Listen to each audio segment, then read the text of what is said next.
Let me through! Let me through! That's my son! That's my boy! My boy! Get up! Easy. Easy. This was the best card of 2026, bar none. We've got Israel, the last Kukui Adesanya. It is official. 4-fight loss streak. He fumbled it. He fucked it up. He was doing so good in round one. He hit Pyfer with that knee. Pyfer was looking stiff and rigid. Dude, a prime Izzy would have destroyed that version of Pyfer, man. Fuck. We were so good. And Pyfer doesn't deserve to win. So before, he was this roid rage machine who has anger management issues, and now he cheats on his girlfriend. Now he's contemplating suicide, using that as a manipulation tactic. That's abuse. When you're telling your partner, I'm going to kill myself if you leave me, that's abuse, man. And look at this fucking scumbag. I'm rooting for his downfall now. I don't care if he beat Izzy. He's not going to beat anybody else in the top 3, top 5. He's not. I refuse to believe that. Fluffy Hernandez ragdolls him on the ground. Okay? Look what Fluffy did to all these other big guys. Okay, I don't think Pyfer's grappling is still anywhere close to being elite to face off against the top guys. Strickland out-jabs him and beats the shit out of him on points. Chimaev ragdolls him and breaks his arm just like Dustin Stolfus did. But this is our next matchups that need to be made. For Pyfer, we're going to start at the top. He's the winner of the main event, so we start with him. Who should he fight next? Some people are going to say Imavov. No, hold your horses. Imavov, he needs the next title shot after Strickland. He should have gotten it before Strickland. But okay, it's an American company. They're going to give it to the American fighter that had an exciting win against Fluffy Hernandez. So, who else is left? DDP. This is the fight to make. Obviously, it's obvious. Pyfer versus DDP. I'm not interested in seeing Imavov versus Pyfer. Because at the end of the day, Imavov is French. And what do the French do? They like to eye poke. They like to fuck people in the eyes with their fingers. So DDP, stylistically, this would be crazy. Both guys are very strong power punchers. Well, DDP's not a power puncher in the same manner that Pyfer is. But he's a berserker in a way. He's a blitzer. Blitzkrieg, you know? I would like to see this one. Who else is at middleweight at the top? Strickland versus Chimaev. Brendan Allen is fighting Edmund Shabazian. And there were rumors that Brendan Allen was going to fight DDP, but that never manifested. You know, these matchups don't make a lot of sense. Shabazian is like on a decent win streak, but still. Brendan Allen, he's just like the dummy that gets tossed around at middleweight. He'll fight anybody. He's fought so many people.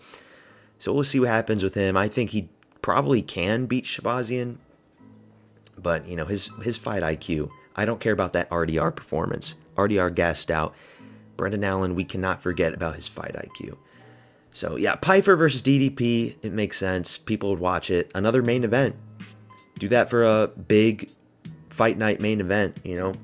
It's kind of insulting that DDP wouldn't be on a numbered card, but this deserves 5 rounds.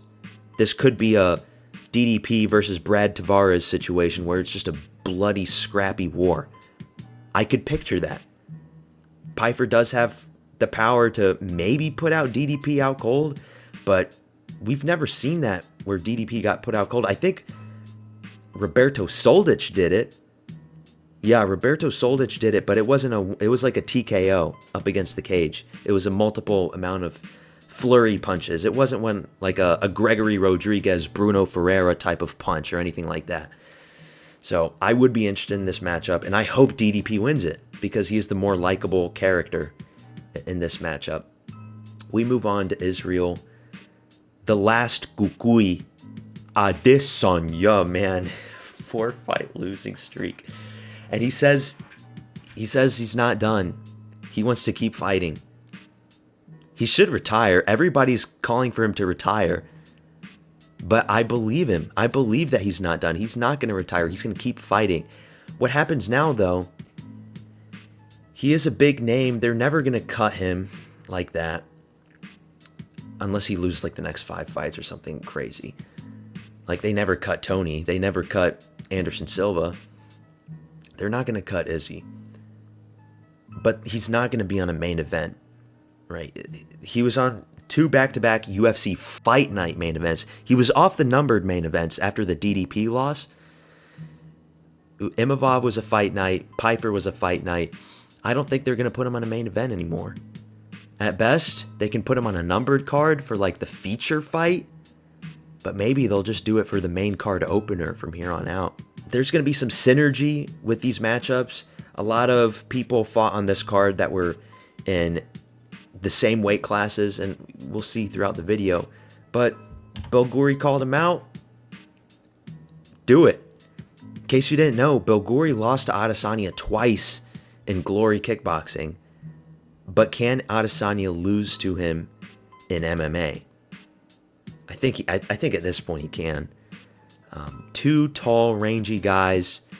We're not going to see a big risk for Izzy where he's going to get taken down and manhandled by a guy like Pyfer or DDP, like what we saw in those fights. There's really nothing left for him. This is an exciting matchup. It's like the second Pereira. It's Pereira 2.0, and he's training with Pereira and Teixeira in their gym. I think Izzy would be motivated for this one. It makes sense, right? Because I was looking at middleweight, and I'm like, I'm trying to think of matchups that Izzy could win, that he would take. Do we really want to see Izzy versus Dolidze? Fuck no. Nobody wants to see that shit. Izzy versus Fluffy? No. Fluffy would take him down probably. Unless Izzy can hit him with those knees. It's a possibility. 50-50 fight, I'd say. 60-40 in favor of Fluffy, actually. But, like, no, it's this one. There is no risk that Yusri's going to shoot for some takedowns. There's going to be head kicks galore, knees galore, leg kicks galore. That's the one to make. You know, back in the day, I used to be a very big Adesanya hater. Watching these highly anticipated title matchups with Vettori, with Cannonier, the one with Blachowicz, even though he lost that one, it was still boring to watch. I was a big hater of Izzy, but now I can't say I'm a hater anymore. I was rooting for Izzy to win in this fight, and he lost it. Oh well. He's going to lose to Belguri if they actually do this matchup. 5-fight losing streak at that point. I mean, he would have to call it quits, right? At that point, if he loses to Belguri, you'd have to call it quits. Because I don't see anything else for him. Share a bullet. He loses to Share. He loses to so many guys now. It's just over. The fight IQ isn't there. The heart isn't there. The stamina and speed isn't there. It's done. We move on, though, to La Malincha, La Diabla, La Goblina. But she's not Goblina. She's got a pretty face. She's got a wifey face. And I should have fucking picked her, man. What was I thinking going with Barber? Fake tits Barber. What a dumb pick. The women's fights, okay? I'm still trying to find a criteria to get those fights 100%. It's tough. You gotta go sometimes with the meaner looking mug. You know, the lesbian fighters. I know Macy Barber, I don't think she's a lesbian. She can't be a lesbian. She can't be. But still, I should have went with Grasso. I didn't. Who should she fight next? It's still too early for a 4th Shevchenko fight.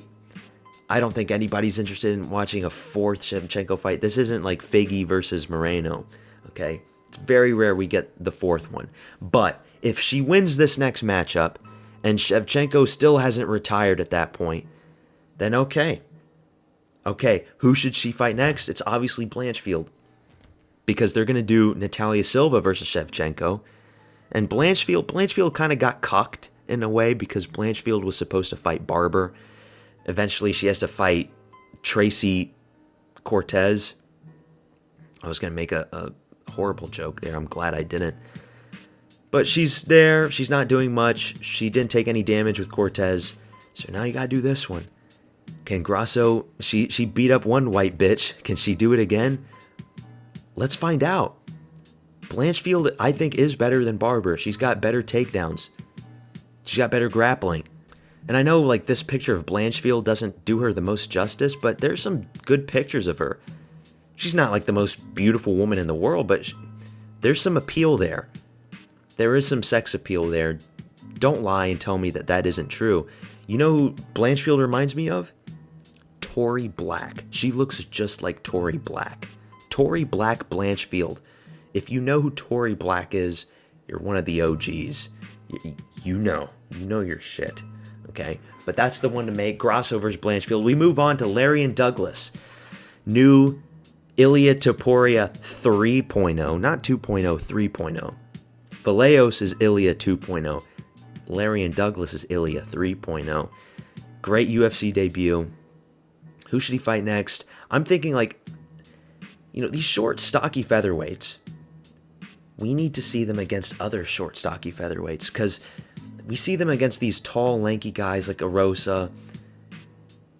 And eventually, like what we saw with Vallejos and Emmett, like we saw with Topuria and Emmett, I don't want to see Larry and Douglas against Josh Emmett.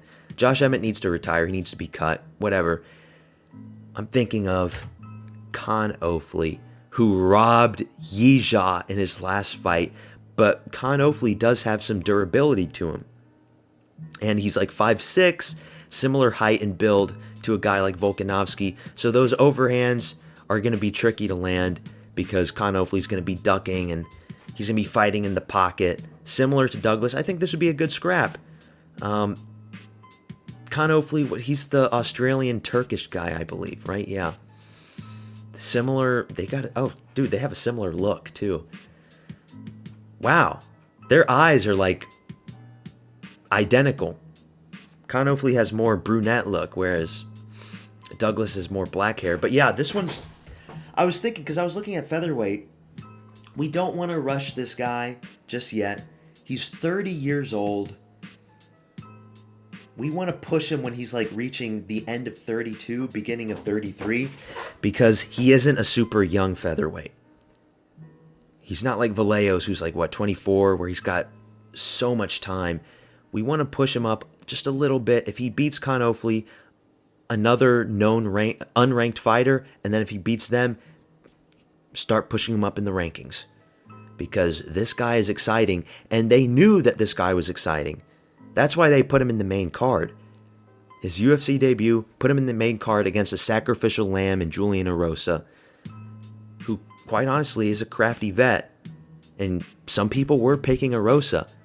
I saw some of these YouTube predictions. Some of these dumbasses were picking Erosa. Not me. Larry and Douglas versus Khan Ofli. Book it, Dana. We move on to Mansour Abdulmalik. Loses to Yusri Belgouri. I have not lost all hope to Mansour Abdulmalik. He's still young. He still has a good future ahead of himself. He can learn from his mistakes. And to be honest, a 6'6" middleweight is a tough fight. Yusri is a tricky, crafty kickboxer. A lot of people lose to Yusri Belgouri. And you gotta admit, Malik, he's got a chin.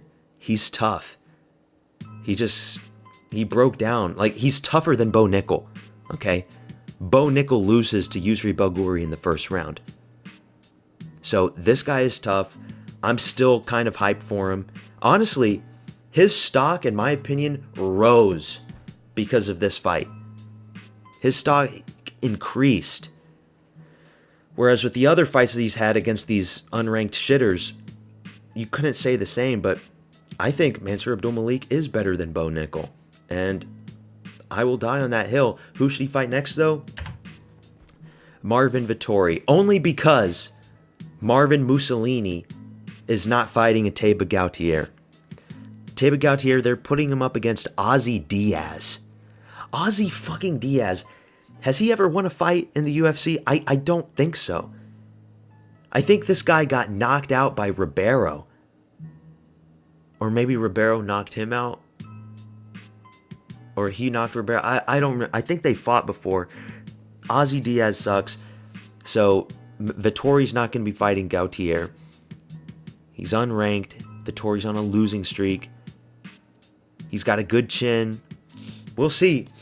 Abdul Malik, he's got some submissions against Tricoli, who sounds Italian but is Brazilian. Tricoli's an Italian name. Maybe he can do the same against another Italian stallion, perhaps. Never seen Vettori knocked out or chinned. I think Abdul Malik, he is one of those fighters that when he loses, he's going to come back stronger. I do believe that. I think the next time we see Abdul Malik, I'm picking him. I don't care who it is. I'm picking him to win. He's not a shitter. He's not a bum.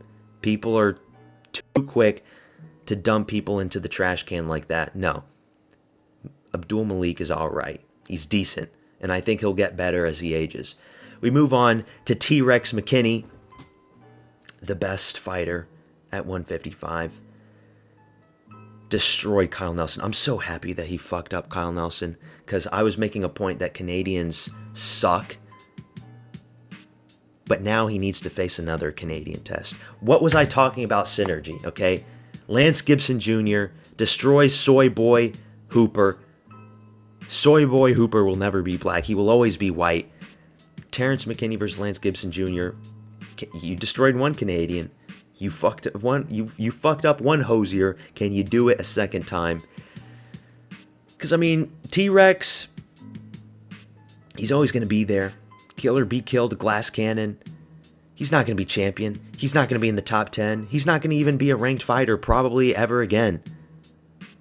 But we will be tuning in for Terrence McKinney from here on out. Forever. Forever. And I don't know if they gave him a bonus for that. I don't think they did. Just because it was such a pathetic performance from Kyle Nelson. Nelson just looked like a complete victim.